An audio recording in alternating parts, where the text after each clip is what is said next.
Okay, today we're going to be talking about graphing by intercepts. Last week we talked about graphing a linear equation using its slope and its y-intercept. Today we're talking about how to graph them using the x-intercept and the y-intercept. Okay, before we get started, let's review what a y and x-intercept, what those are. Okay, so y-intercepts are where the graph crosses on the y-axis. So if you look at the graph I have drawn here, we have right here where the graph crosses the y-axis, and that is at y equals 3. Okay, the exact coordinates would be 0, 3, because it's x is 0 and y is 3. The x-intercept is where the graph crosses on the x-axis. So if we look down here on the x-axis, we see that it crosses at x equals negative 2. The coordinates for this would be negative 2 and 0, because the y value is 0. Alright, so that is what we're talking about when we talk about y-intercept and x-intercept. When we graph using the intercepts, we have to use the standard form. So if you remember, standard form is ax plus by equals c. Okay, that's typically the form that you'll see linear equations in. And then we convert them a lot of times to slope-intercept form. Okay, today we are using standard form, and that's what we're going to use. We're not converting it, we're keeping it that way. Okay, so in order to graph by intercepts, we have to first begin with the equation in standard form, and then we will cover the y term and solve for x. Okay, so if you look over here, we cover up or get rid of y, because if y is 0, any number times 0 is going to be 0. So we just get rid of that term and we solve for x. Okay, we'll work through some examples in just a minute. To find the y-intercept, we cover up the x term and solve for y. And then we have our points and we plot them in graph. Let's look at our first problem. We have 3x minus 2y equals negative 6. So to find our x-intercept, the first thing we're going to do is bring down 3x equals negative 6. So we're getting rid of the negative 2y, because if we say that y is equal to 0, then negative 2 times 0 is 0. Okay, so we bring down 3x equals negative 6, and now we want to solve for x. So to do that, we divide by 3 on both sides, and we get x equals negative 2. So then we can go ahead and plot that point. So we go on the x-axis and we go over to negative 2. We plot our x-intercept. To find the y-intercept, we are going to remove the 3x, and we're going to use the negative 2y and solve for y. So we bring down, this time we get rid of 3x, we bring down negative 2y equals negative 6. Okay, now we divide by negative 2 on both sides, and we get y equals 3. Okay, so we go over to the y-axis, we go up 3, and now we've got our x and our y-intercepts, and we are ready to make our line. Okay, so we just draw a line. Just draw a line through those 2 points. Okay, and we have graphed that linear equation.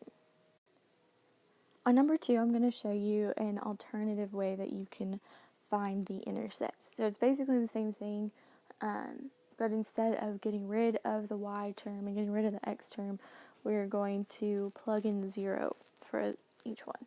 Okay, so to find the x-intercept, we're going to rewrite the equation as x plus 2 times 0 equals 4. Okay, 2 times 0 is what? 0, right? So now we've got x plus 0, or just x equals 4. And that has given us our x-intercept. Okay, so we go ahead and plot that point, and then we move on to the y-intercept. So for this one, instead of plugging in 0 for y, we're going to plug 0 in for x. So 0 plus 2y equals 4.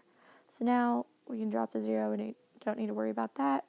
To get y by itself, we're going to divide by 2 on both sides. So y equals 2. So now we can go to the y-axis, go up to, and plot that point. And now we are ready to draw our line using those 2 points. Okay, so now we have graphed that line. So basically in this one we did the exact same thing. We just plugged in the 0 to show why we get rid of those terms. Okay, let's jump down to number 3.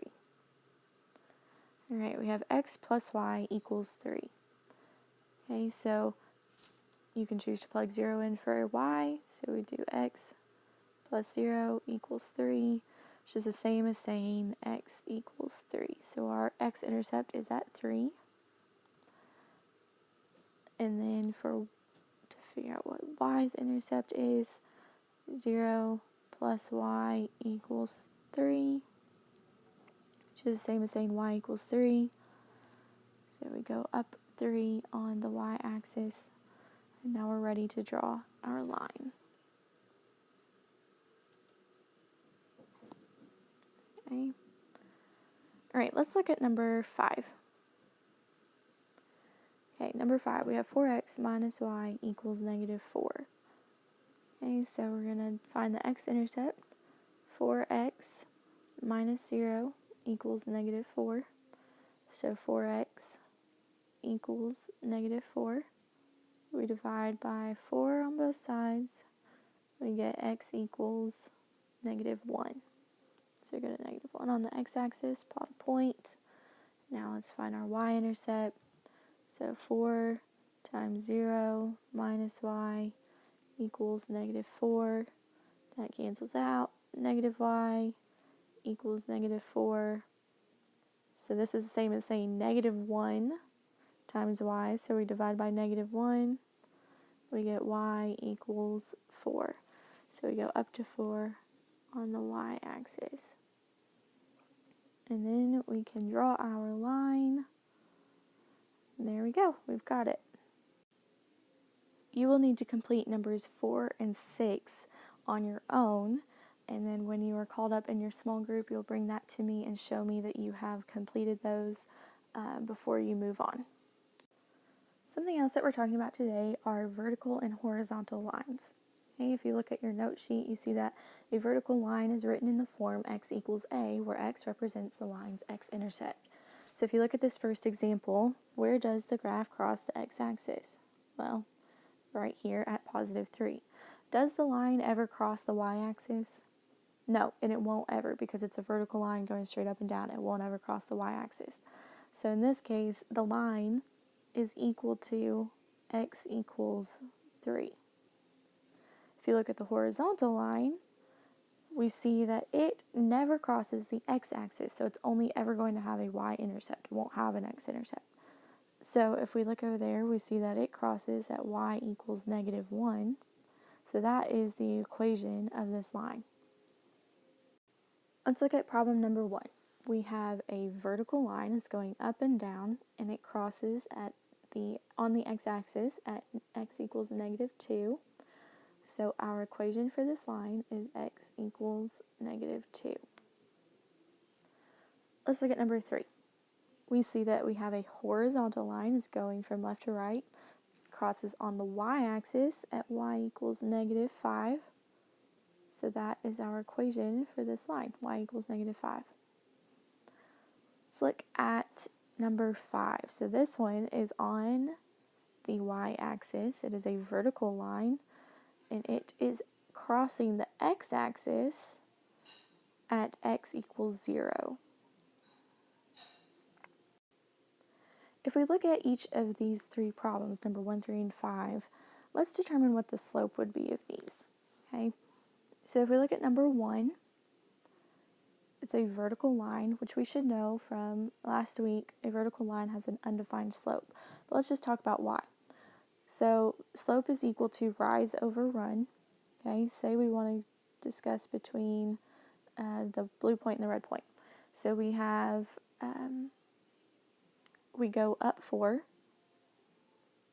Do we go left or right at all? No, so we have 0 underneath. So because the 0 is under the line, it is undefined. Okay.